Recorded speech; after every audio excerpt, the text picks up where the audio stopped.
अपना मस्तक अकबर के आगे नहीं झुकाया। प्रताप मुगलों से लोहा लेने की तैयारी में जी जान से जुट गए। 18 जून 1576 की सुबह हल्दी घाटी और खमनोर के मध्य एक मैदान में ऐतिहासिक युद्ध हुआ। महाराणा प्रताप की सेना गोगुंदा से हल्दी घाटी पहुंची, जबकि सेनापति मानसिंह के नेतृत्व में मुगल सेना ने हल्दी घाटी के ठीक नीचे मैदान में अपना मोर्चा जमाया। मुगल सेना के हरावल दस्ते द्वारा घाटी में घुसपैठ करने के प्रयास की प्रतिक्रिया स्वरूप महाराणा प्रताप की सेना मुगलों पर टूट पड़ी। प्रताप के हरावल सैन्य दलों का नेतृत्व पठान हाकिम हासूर कर रहे थे। भीरू राणा, जो राणा पूंजा के नाम से भी जाने जाते हैं, उनके नेतृत्व में भील आदिवासियों ने गोरिल्ला पद्धति से युद्ध करते हुए मुगलों के छक्के उड़ा दिए। देखते ही देखते शाही सेना में खलबली मच गई। रक्त तलाई, घोड़ों की टापों, हाथियों की चंगारों और तलवारों की झंकारों से गूंज उठी। चारों तरफ हाहाकार मच गया। युद्ध का घटनाक्रम अचानक उस समय बदल गया जब प्रताप ने अपने घोड़े चेतक को एड़ लगाकर मानसिंह के हाथी पर चढ़ा दिया और उस पर भाले से भरपूर वार किया। मानसिंह हौदे में दुबक गया। हाथी से उतरते समय चेतक की एक टांग कट गई। इस स्थिति को भांपकर महाराणा प्रताप के हमशक्ल सेनापति झालामान ने महाराणा प्रताप से आज्ञा लेकर उनका राजमुकुट धारण किया। मुगल सेना झालामान को महाराणा प्रताप समझकर उन पर टूट पड़ी और झालामान शहीद हो गए। उधर चेतक ने अपने स्वामी को 5 किलोमीटर तक 3 टांगों पर ही लेकर एक बरसाती नाले को पार किया। उसके पश्चात उसके प्राण पखेरु उड़ गए। इस युद्ध से महाराणा प्रताप के मन पर गहरा प्रभाव पड़ा। परिणाम स्वरूप उन्होंने मुगलों पर विजय प्राप्त करने तक राजसी ठाट बाट छोड़ने और पत्तों पर भोजन करने का प्रण लिया, जिसे उन्होंने जीवन भर निभाया। महाराणा प्रताप ने अपना सैन्य बल बढ़ाकर सर्वप्रथम अरावली पर्वत की घाटियों में बसे दिवेर पर चढ़ाई कर विजय प्राप्त की। इसके बाद कुंभलगढ़ पर भी विजय प्राप्त की। सिर्फ चित्तौड़गढ़ को छोड़कर सारे मेवाड़ को अपने अधीन कर लिया। कालांतर में महाराणा ने चावंड में अपनी राजधानी स्थापित की।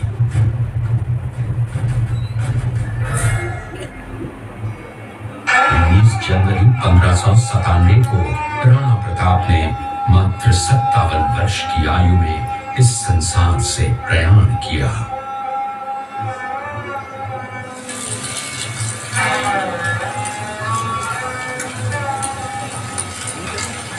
हल्दी घाटी का युद्ध एक सांप्रदायिक युद्ध न होकर आत्मसम्मान, मातृभूमि की स्वतंत्रता, जो आत्मसम्मान व देश गौरव के लिए दिन रात जलता रहा, या जिसकी प्रखर किरणों ने भारत माता को गुलामी की जंजीरों से मुक्त कराने के लिए सदा प्रेरित किया। चलेंगे आगे एग्जिट की तरफ, कोने में गेट है, आगे की तरफ चलना है। कमर की कोख से विक्रम संवत 1597 में अर्थात 9 मई 1540 को बाल्यकाल चित्तौड़गढ़ में गुजरा। सन 1567 में अकबर ने जब चित्तौड़गढ़ पर आक्रमण किया तो मेवाड़ के प्रमुख सरदारों और सेना नायकों के आग्रह पर महाराणा उदय सिंह ने चित्तौड़गढ़ छोड़ दिया। अपने देश, कुल गौरव और मातृभूमि की मर्यादा के लिए प्राण न्योछावर करने वाले योद्धाओं और ललनाओं से प्रताप ने न केवल सीख ली बल्कि ये घटना उनके जीवन का आधार बन गई। फरवरी 1572 को महाराणा उदय सिंह का देहांत हुआ। प्रताप की ज्येष्ठता और योग्यता को ध्यान में रखते हुए सरदारों ने उनको राजगद्दी पर आसीन किया।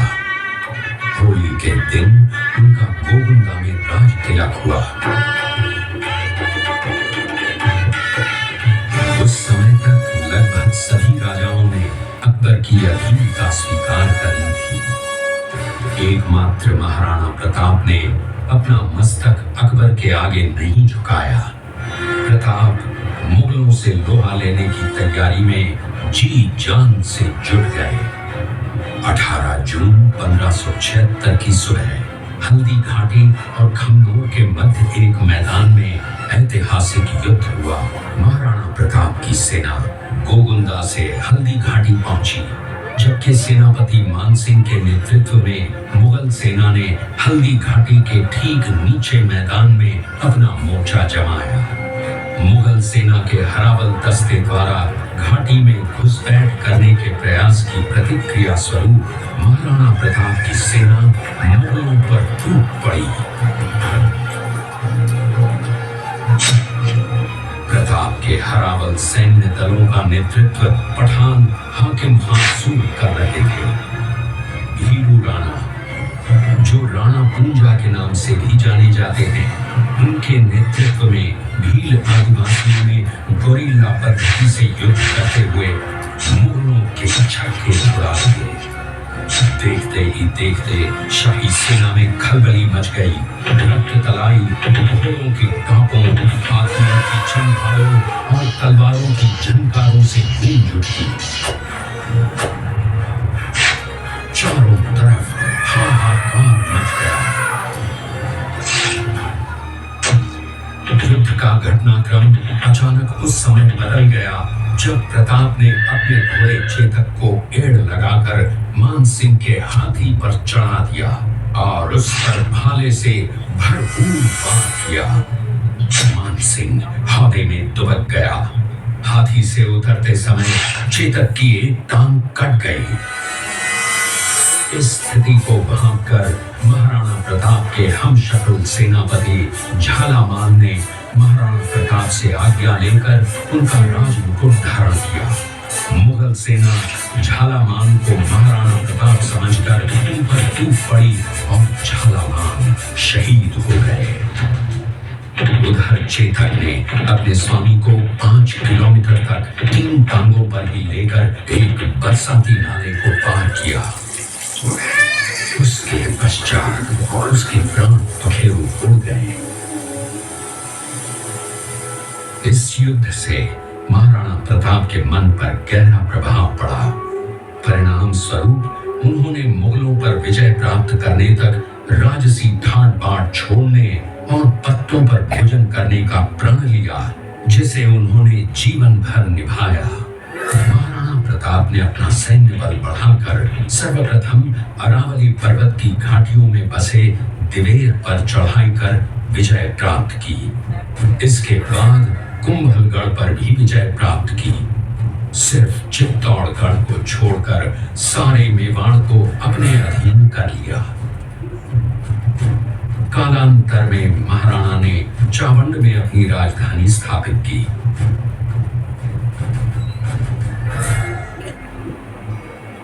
19 जनवरी 1597 को राणा प्रताप ने मात्र 57 वर्ष की आयु में इस संसार से प्रयाण किया।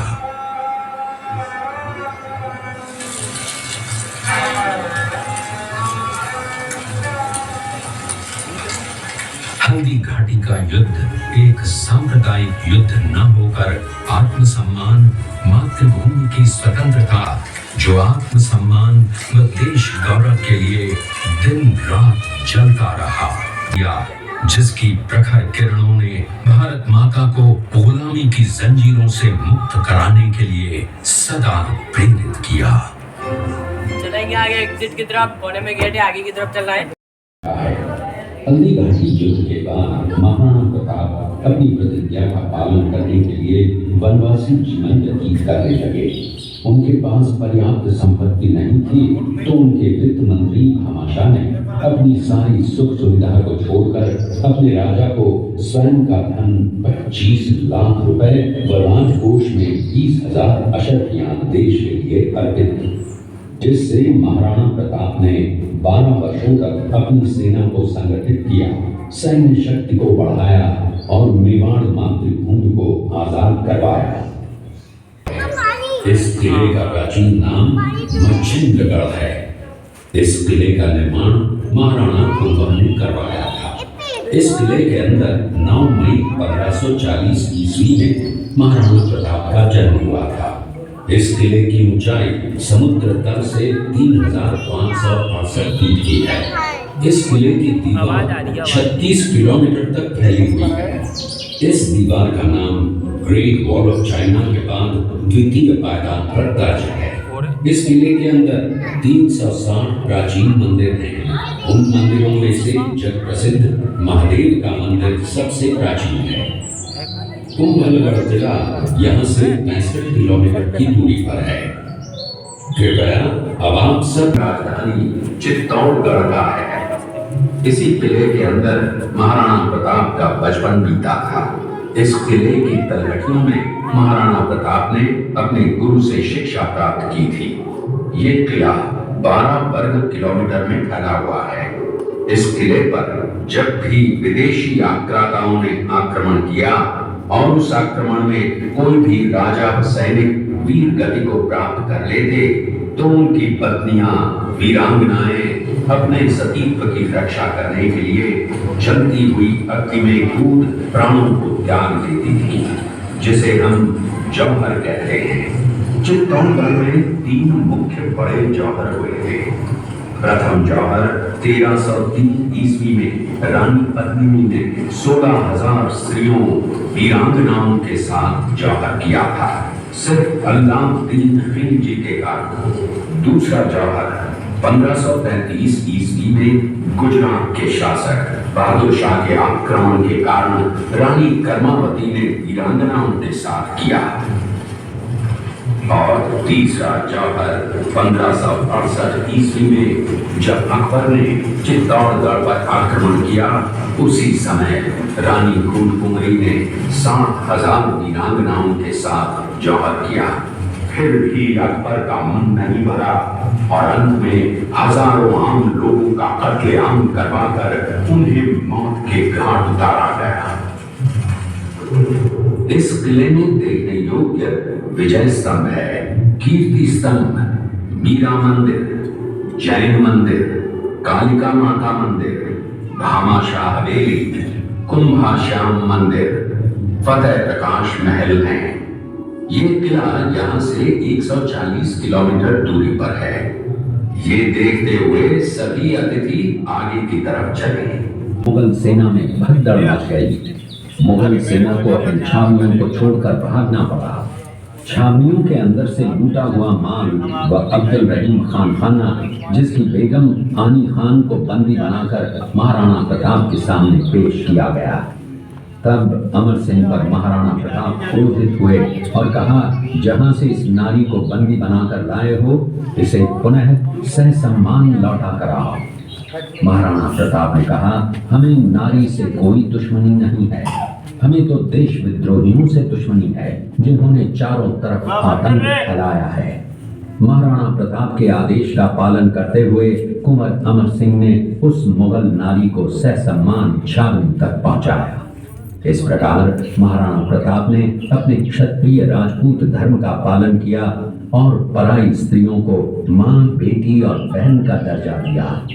ये है महाराणा प्रताप का चरित्र और नैतिक उदारता का परिचय।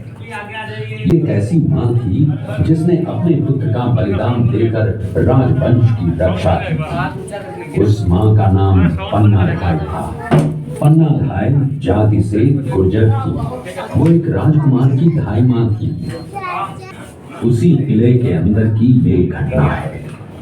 मेवाड़ की एक ऐसी मां थी जिसने अपने पुत्र का बलिदान देकर राजवंश की रक्षा की थी। उस मां का नाम पन्नाधाय था।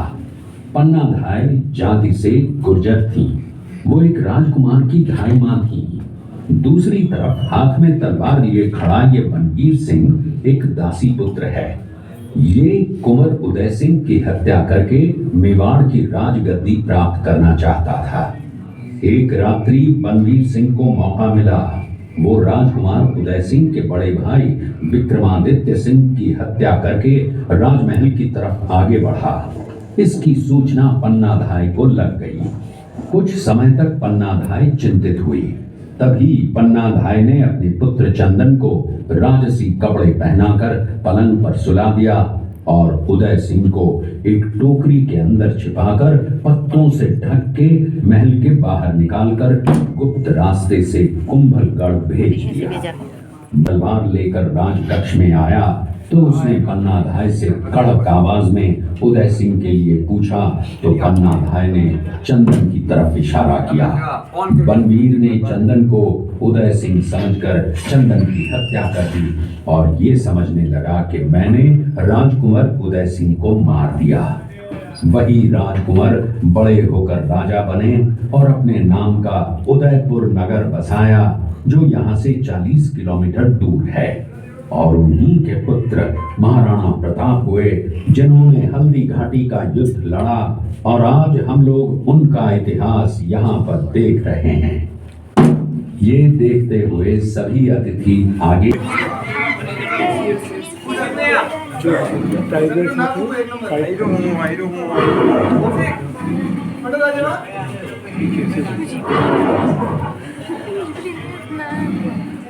बेटा थोड़ा नीचे आ जाओ ना।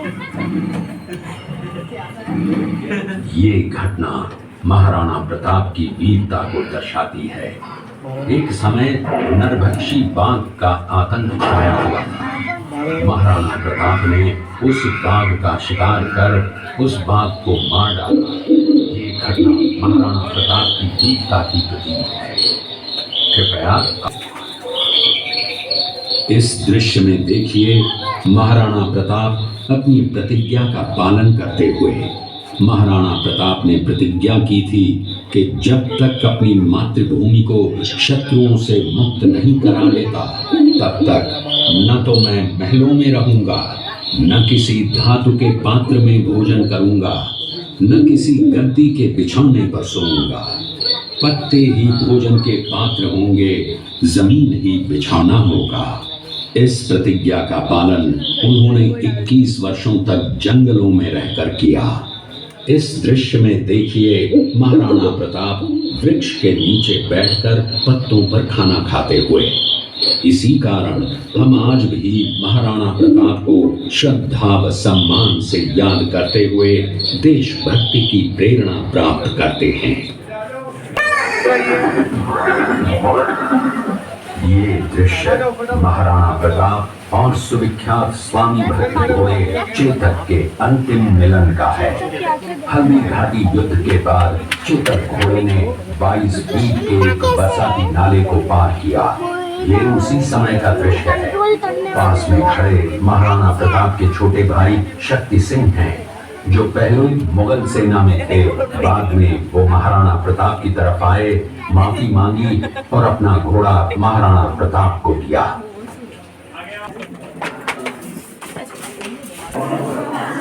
ये तो पूरे योद्धा है।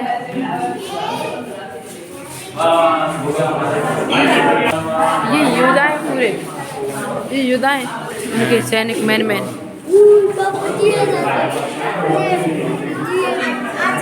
लो तो ये देखिए, आ जाओ गौरा इधर आओ।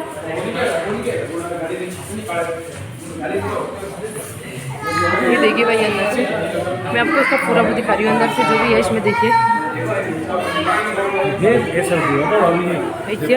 हाँ, ये पूरा वो है पहाड़ों का सीन।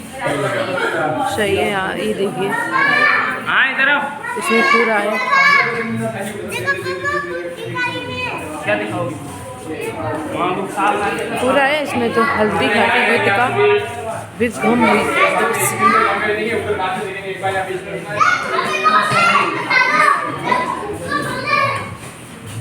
इधर आओ इधर। ये देखो पूरा दिखाया है इसमें।